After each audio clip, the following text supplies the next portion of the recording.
$250 now, $500 bid now, $250 now, $500 now, $750 bid now, $1,000 now, $1,250 now,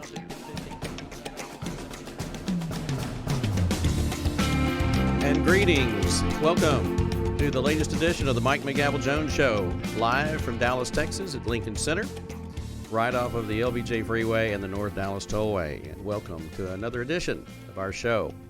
And good morning, Zach. Good morning, Mr. Jones. How are you? I am outstanding. I'm going to be honest. It's a Monday morning.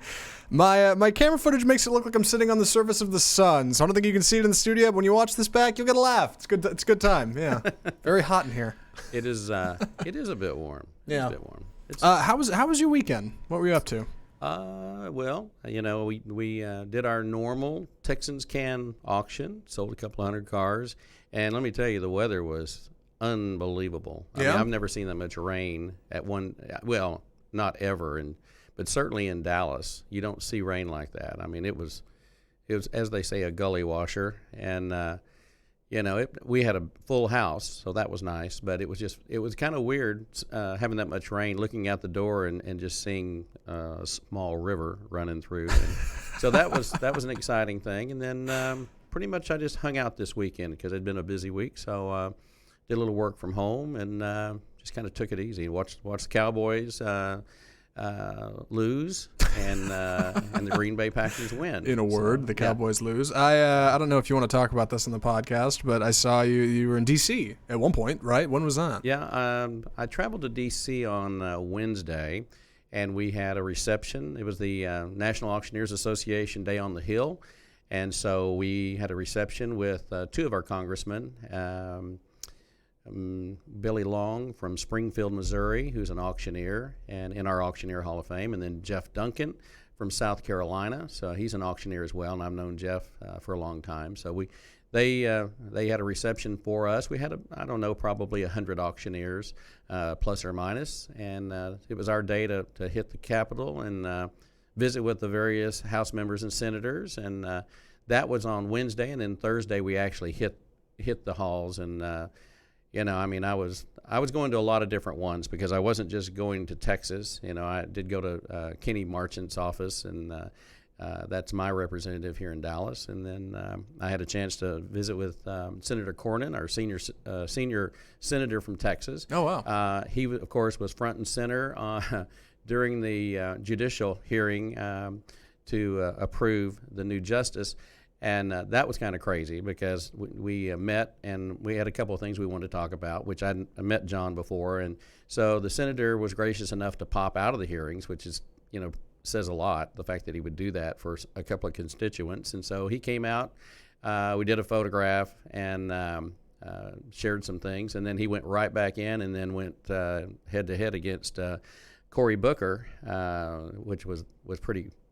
You know, it's pretty much the subject of the day, I think. Right. That was the battle between the Republicans and the Democrats. And so, you know, we did that. And then House Member Emmer from Minnesota, I visited with him because I do work up there, and we have mutual friends and a constituent of his that I'm working with. So, yeah, it was a good trip. It was a fast trip. You know, I went in on Wednesday afternoon and Thursday afternoon by 5 o'clock, I was back on another plane. So you know, it's we've talked a little bit about the history of auctioning on this show, but there's something very stately in politics and in auctioning. I think that I guess they kind of come from the same place, right? Having just like a courtroom, you have a gavel that you bang, and you I like to think as an auctioneer you wear a suit. I don't even have to, but it depends. Yeah, it depends. It depends on what you're selling. You know, you dress for the clientele. Mm-hmm. You know, the rule of thumb is you dress typically one step above the client that you're dealing with. So if you're doing a farm sale and you know you've got a bunch of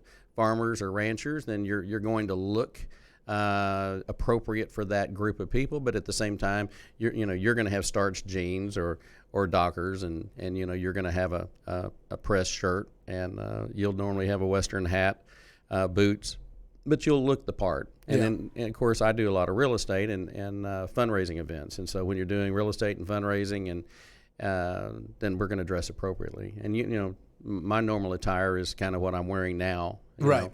If I'm doing an industrial facility, we're probably not going to wear a sport coat. We're probably going to wear matching logoed wear, for the company and try to get the team to match. We've got an auction coming up in Wyoming of heavy equipment. It's a big one.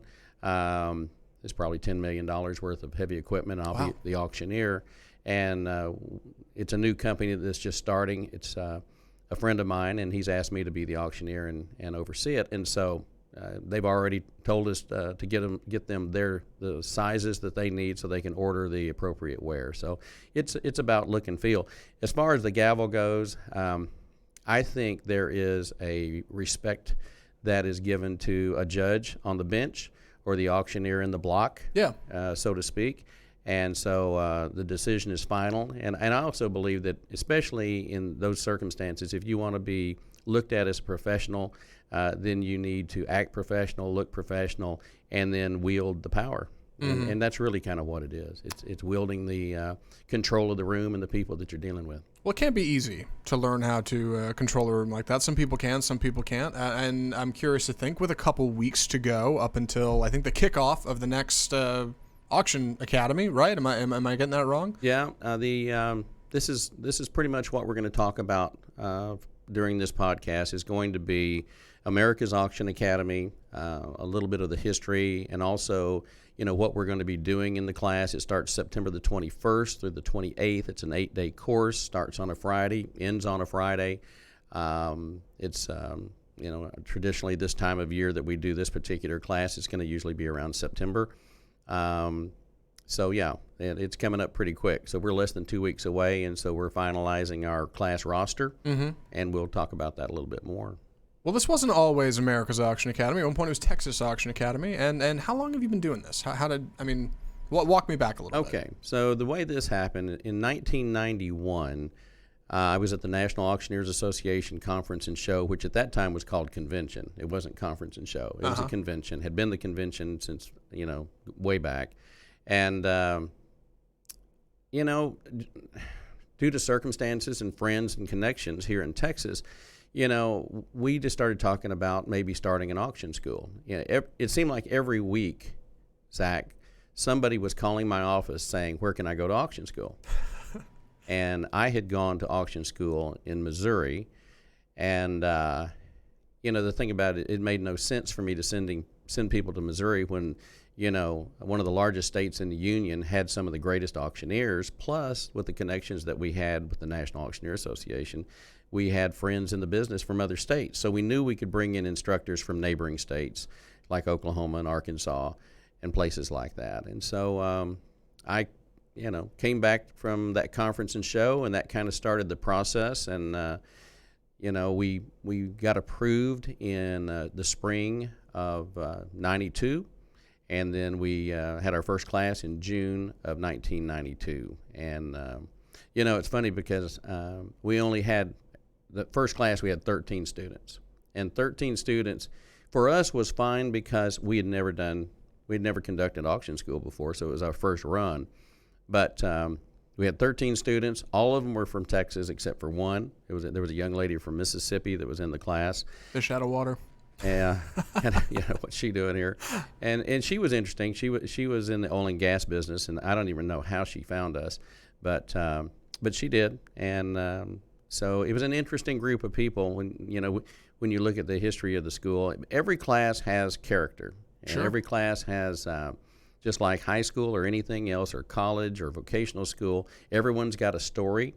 And but anyway, I had recruited some folks, and so I had my mentor, Joe Small, which I've mentioned before on another podcast.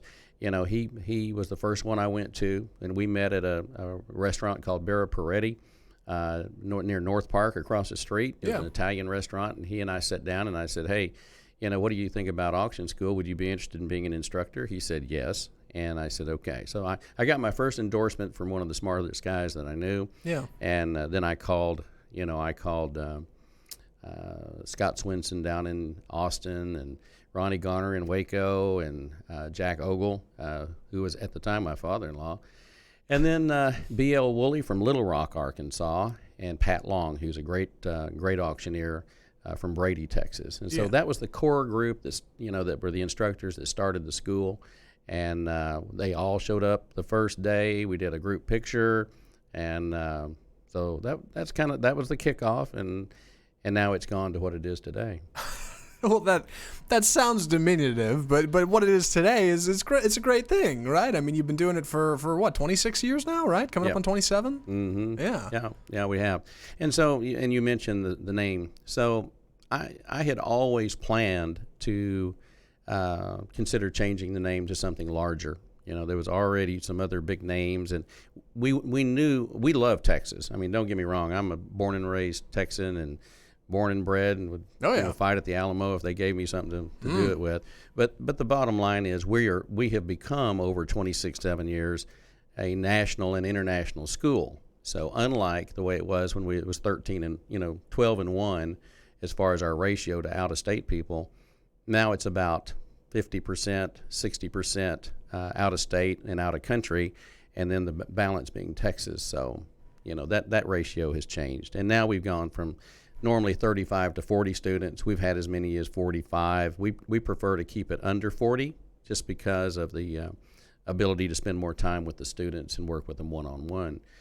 And so, it's changed a lot. We have way more instructors than we had then. We probably have 13 or 14 instructors, and the quality of the school has increased. We've trained a lot of champion auctioneers, Denise Sharon from Maryland. She was the very first African-American international champion auctioneer. Wow.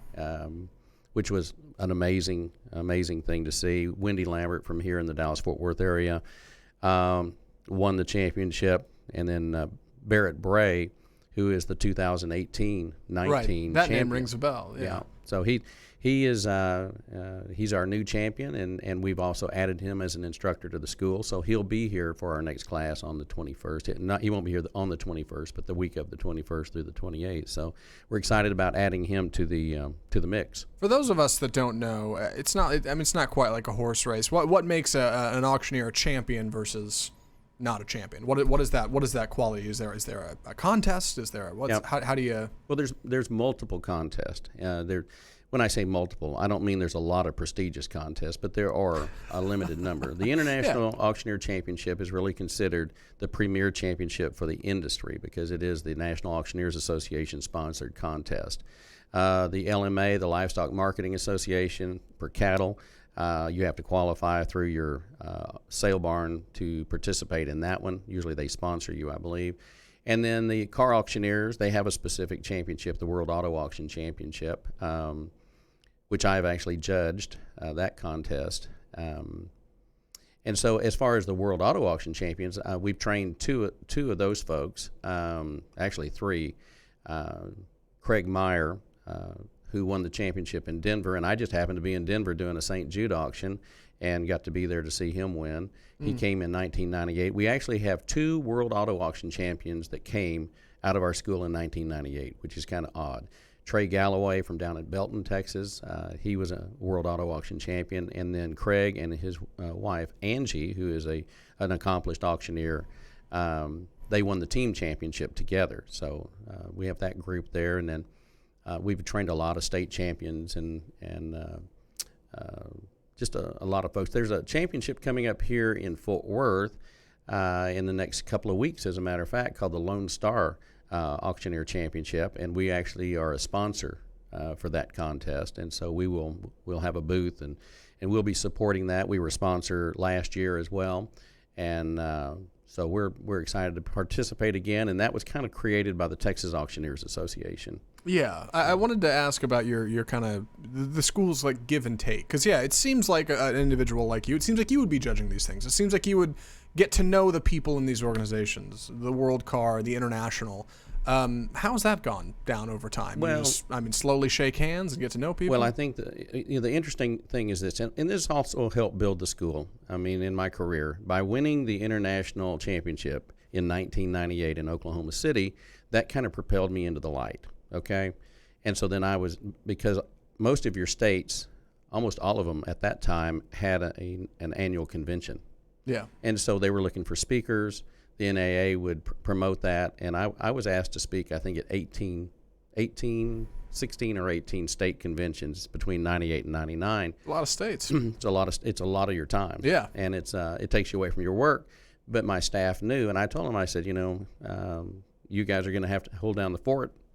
And so anyway, I got to speak at those conventions. People got to know who I was, and that's why you can't underestimate the value of winning a championship or even being in the room with other auctioneers, because what I've found is if you are competing in those championships and you're around great auctioneers, it propels you up. It's like golf. I mean, I'm telling you, it's like golf.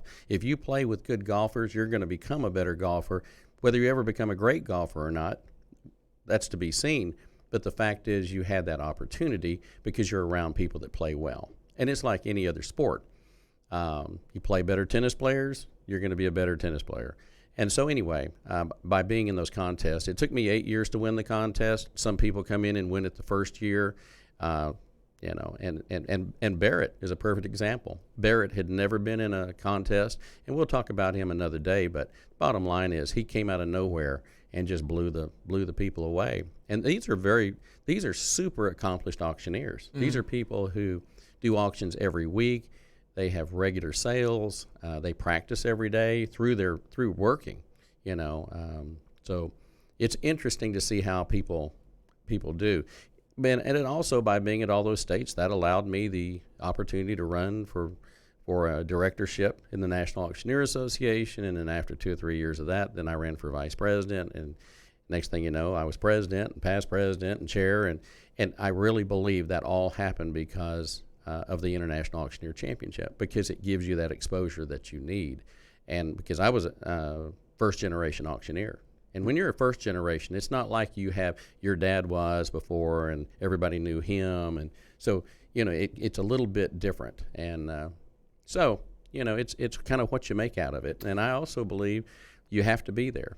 Right. You have to be there. And I know, in 96, my sister won the Women's International. Oh, wow. And I took third. This took place in San Diego. I took third, and I thought, hey, man, I'm just 2 steps away from being the next international champion. And then I go to Nashville the next year and didn't even make the top 10. And that was humbling. That gets you back down.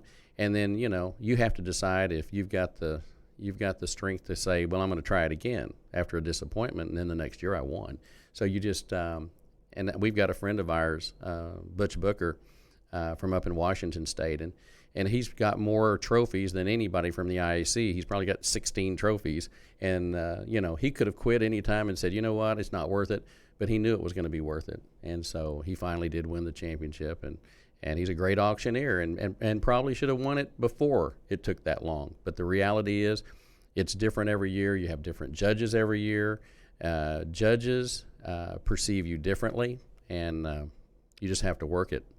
Well, I think it's important to, I think it's fun to look at the championship, right? Look at the top and look at how successful people are once they get there. But we should talk about the journey to get up to the top, because you don't become a champion if you don't pay your dues, right? And learn the rule book cover to cover, and also inject a little bit of your own personal flair. You guys have been doing the Auction Academy for 26 years off the top of my head. You've had a lot of people come through, and something I want to ask about is how do you train a lot of different people to do the same kind of job, but in their own way? Because no auctioneer is the same as another. Everybody's different. How do you dilute that down? I guess? And we stress that they not try to imitate somebody. Right. We don't want them. We're not trying to create clones.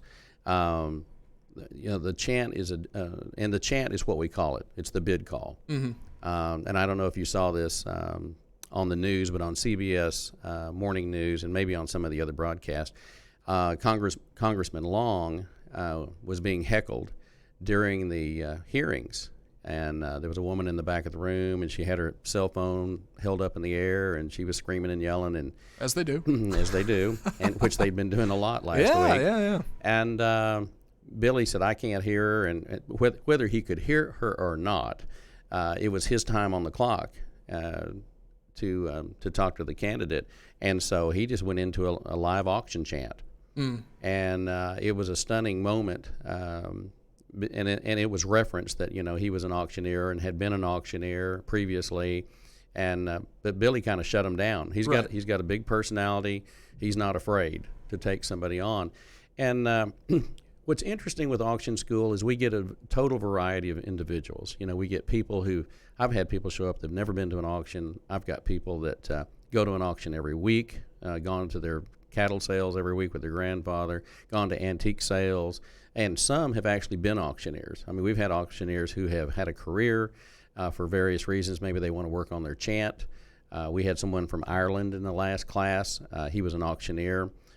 He was a real estate auctioneer and also raised sheep, and then wanted to change his chant and wanted to sound more American. And so he came over here, and I asked him, I said, where did you find us? And he said, through the internet. Just decided to come. How anybody finds anything nowadays. Yeah. So anyway, that was cool. So anyway, we get these people there. We get everybody to introduce themselves, tell us who they are, where they're from, what they've been doing, what they want to do, why are they here. And some people aren't sure. Some people just, we had a gentleman from Allen, Texas. He'd been a dentist for 40 years, decided to retire, and all he did was go to schools. And so he came to auction school. He ended up working some fundraisers with us. But his name is E.T. Boone. And today, if you go to Allen, there's an elementary school named after E.T. Boone. Really? Yep. Very successful gentleman and very well thought of. And so you never know who's going to show up at I've had comedians show up at auction school. I've had truck drivers. I've had, finance people, insurance people, folks that worked for NASA. Actors, we've had a full spectrum. So what you have is you have the very shy, and then you have the very outgoing. Sure. And some of them are outlandish. What you also see are nervous habits, people that are trying to overcompensate for being nervous. You got some people that are hyperventilating, and which we try to get them put them to ease as quickly as we possibly can, because we're teaching them a lot of things from the very beginning. We're teaching them how to hold their hands, how to interact with the people, how they should dress. We're talking about smiling. We're talking about being able to show your numbers with your fingers, how to interact with your bid spotters, your professional ringmen, how to interact with your staff, how to talk in a clear, concise manner, how to have the rhythm. If you take all the things that we do, I literally on day 3 or 4, I do an assessment, a progress report. And the progress report is basically the same grid that we use for the international contest. So we're grading you just like if you were in a contest on a national level. All right, this is going to sound like a very surface question, but hear me out. We had on another show we had a man in that is a musician from Australia, country music from Australia. And the funny thing is, when an Australian man, specifically this one, sings, particularly in a way that most people find pleasant, I guess, or I could even say for somebody like a 70s British rock band, when people who aren't necessarily from America sing, their voice starts to get to a place where you lose the accent a little bit. And so I'm curious, in auction chants, is that a thing? Like your man from Ireland that you'd mentioned earlier, does he start to sound like he's not from Ireland? Or how do you stretch around people from international waters, I guess? How do you take something that's so old and kind of help it breathe? Yeah, I don't think you can remove that in 8 days. Yeah. Not easily anyway. No, yeah. No. Our friend from Ireland it was he and his daughter. Their accents were solid, and he still sounded like an Irishman, doing a chant. And it was hard for him. It was a challenge to change what he'd been doing because they don't do it the same there. And in some countries, they kind of do it backwards. The Dutch go backwards. They don't go down and back and all that stuff. They start high and come down until somebody bids. So that's called a Dutch auction. Really? Yeah, it's the first hand up wins. Huh. Yeah, it's interesting. Yeah, that is interesting. Yeah, like they have in Holland they have the flower auctions. The tulips and all that stuff. That's exactly how that works. They start high and go down. And so if you're coming here to learn an American style, then you're taking on something unique. The Chinese, one of the best students I ever had one year, number 1 student in the class, best class score. Took the test the first Monday afterwards, passed, barely could speak English. But she learned the chant. but they do things different in China than they do here, Right. and the same thing in Southeast Asia. They just have a different style, and they don't do a chant like we do. So they're, I was actually invited to open a school in China years ago. It was just too much of an undertaking, too much of a time commitment, and it would have interrupted with everything that I was doing. But I would love to have done it, but it didn't make sense at the time. I had hosted the Chinese here in the United States back in the late 90s, early 2000s, and they had brought people from all of the different provinces. And in China, it's a huge honor to be an auctioneer. Yeah. It's hard to get the position. The government decides if you can be an auctioneer. And when you see one of their conventions, it looks like the state conferences that you would see for a delegate. I mean, I'm talking about for an ambassador. The stages are extravagant. It's like nothing. You'll never see that here in the United States. We're much more laid back and easygoing, and those people are very stately, and they just take a different approach to it. Well, I know we don't have a whole lot of time left, and I had two more questions that I wanted to get to. Yep. First, I wanted to ask, my parents are teachers, school teachers, not quite auction teachers, but I've always had this kind of idea that in every classroom setting, there's a little bit of a give and a little bit of a take. While you are teaching others something, in some way there's things you learn yourself. So in the 26 years that the Auction Academy has been around, and in the future to come, along with taking international students from other places, what are some ways you guys have expanded and changed to meet a changing demographic? Well, I think you have to be cognizant of where they're from. I think you have to be more patient, because people, and even today, people are a lot more sensitive. I think when I went to auction school, the auctioneers that were teaching were borderline rude. Not all of them, but I mean one or two. I mean, it only takes one to put a woman in tears. Yeah. Or make a man so mad he wants to fight you. Oh yeah. And that's the way it was when I went to auction school. We don't approach it that way. Our deal is, look, this is a voluntary deal.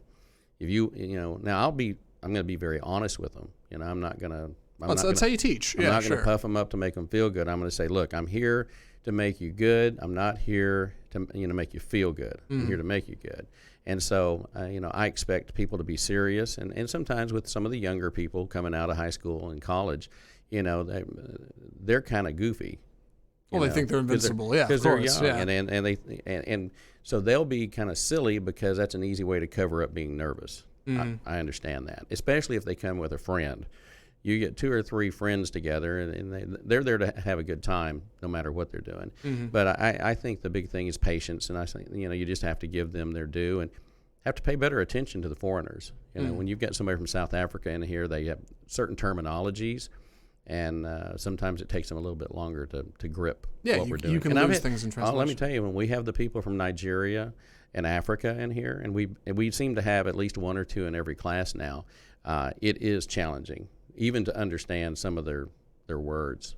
You just have to learn to deal with it. So when you come to auction school, you're going to we're going to do tongue twisters. We're going to do the number drills, and it's an 80-hour course, probably 83 hours altogether.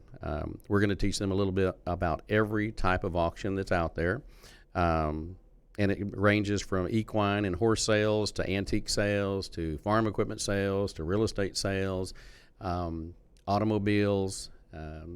We'll talk about oil and gas, and I think one of the big differences today is it's technology based.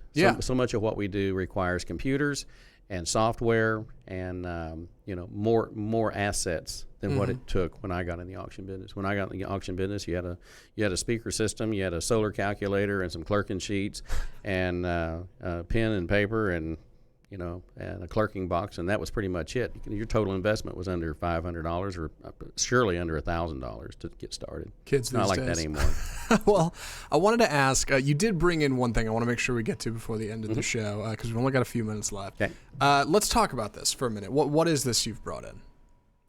What do you mean? The photo. Oh, yeah. That is the first class, and I just came across that over the weekend. I thought, I'm just going to take that, and so you can see what our first class looked like, It's a good looking group of people, and they dressed up, and we did want them to dress for the picture. The instructors from left to the center, those are your instructors, and then on the right hand side, the rest of our instructors. And the only one out of that entire group who is still with us as far as an instructor goes is going to be on the far left, Scott Swinson from Austin, Texas. And so he's now in the Texas Auctioneer Hall of Fame. He's served on the National Auctioneer Association Board of Directors, great auctioneer, and one of my best friends. And then, of course, Joe Small is the fourth from the left, and he's the tall guy. And he's in assisted living now, and he's in his 80s, so he's in his latter years. But and he wouldn't have quit if he physically could have kept on going. He would have kept on going forever. But a lot of people in Dallas know Joe. To pivot off of that, and of course to underline where it came from and where we're going, we also have a photo of last year's, I should say. Actually, this year. Auction Academy class. June. This is this year. Yeah, this was just a couple of months ago. Yeah, that is our first actually branded America's Auction Academy class, June of 2018, and I can't tell you how many are in the picture, but it's not 13. Definitely more. Yeah. You can kind of bounce between them and see that there are more than a few. Well, you can see that we have really raised the standard for what our photographs look like, our expectations of what our classes appear to be. When we print these in magazines and in the National Auctioneer magazine, we've actually created a step up for all the auction schools. They've all had to kind of increase their profile and look and feel, and I think we've been good for the industry, and the industry's been really good to us. And also just a shout out to all of our students because we raised a lot of money for St. Jude, and we raised a lot of money for Texas Scottish Rite Children's Hospital. And I think I just received some notices from both of them that the funds we've been raising for them, we're well over $250,000 to $300,000 each, wow. And that all came from our students and from our instructors and from our staff and from the owners. So, well, one thing that surprises me, right before we move on to the end here, I did want to say I'm surprised to see that in the old 1992 photo. No hat wear. In the new one, 11 cowboy hats. I don't know how that happened from 92 to 2018, but that is something else. That is interesting, isn't it? Yeah. It is interesting. You'd think in 92 they'd be all cowboy hats. You would think, but you know what? There's a very distinct possibility that in 1992 I asked them not to wear their cowboy hat. It's a good point. I didn't think about that. That might be a reason. And now I give them an option. If they want to wear their hat, we just put them up on the top row so they're not blinding anybody or blocking anybody, because it's hard to get everybody in those pictures. Yeah, so sure. we can see them. Yeah. But I don't have a problem because I wear cowboy hats all the time, especially when I'm doing certain events, and at the during our individual photographs, I give the cowboy hat guys, anybody that wants to I have them take one with the hat and one without the hat, because a lot of these folks are going to use that picture to promote themselves. Yeah. And in different venues, you need to fit the circumstance and the situation. So right. we're training them to deal with the elements and the people that they work with. If somebody wants to find out more about the Auction Academy, they want to get involved, they want to maybe enroll, where do they go? If you want to enroll for the next class, go to www.americas, and that's AS, americasauctionacademy.com.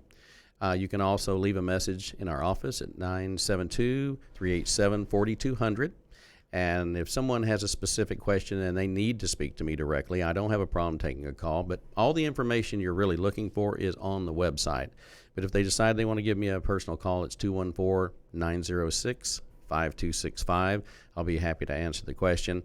It's one of the few schools that you can go to for under $2,000 and pay for it the first time you do a decent size auction. You can get your money back. So yeah, that's a sweet deal. It's a pretty sweet deal. It certainly is. And we actually have the classes in Louisville. Of course, we're branded Dallas. It's Dallas-Fort Worth, really, but we're only about 10 minutes from DFW Airport and about 15 to 20 from Love Field. So and with Uber, you can get anywhere now. So yes. it's very handy. Lots of restaurants. We actually stay in the building where we have the classes. The hotel is right there. We have a special rate for them. So if they're interested, we've got a few seats left for this September class, which is the 21st through the 28th. And we're the only school running 8 days right now because we've decided that, if we can get them in on a Friday and out on a Friday, it makes it easier for them, and they're only away from home one weekend. And they seem to like that a lot. It makes a difference. Yep. Well, any closing thoughts before we close off here? Do you want to say how people can get a hold of you? I know outside of your phone number, your office. What do people need to know? Well, I've got. You can also get a hold of me through my email, which is mjonesauctioneer@gmail.com. That's mjonesauctioneer@gmail.com. And that's probably the best way to get a hold of me. I'm not in the physical office nearly as much as a lot of people are because I'm on an airplane most of the time. You're a busy guy. Yeah, but if they'd like to get together, they can call me or send me an email, and I'll be happy to line something up. And I will be I'm at the auction school every day. I'll be, I may have to leave a few times. I know I've got a function or two where I have to fly out to Kansas City during the class, but I do kick off every class in the morning, and people think I'm just in there maybe 1 or 2 days, but I'm not. I'm there Friday to Friday. Yeah. So they're going to have to deal with me. They're going to have to deal with you. Yeah. Well, Mike, once again, thanks for joining me or thanks for letting me join you, I should say, on the show. The show's got your name on it, so yeah. Well, we enjoy working with you, Zach, and of course I'm a big fan of Real PR and Jeff and the team and the crew, and people just need to know that y'all are professionals, and I appreciate that very much. So, likewise. On behalf of everybody here at the Mike McGavel Jones Show here in Dallas, Texas, at Lincoln Center, we bid you adieu, and we'll see you next time.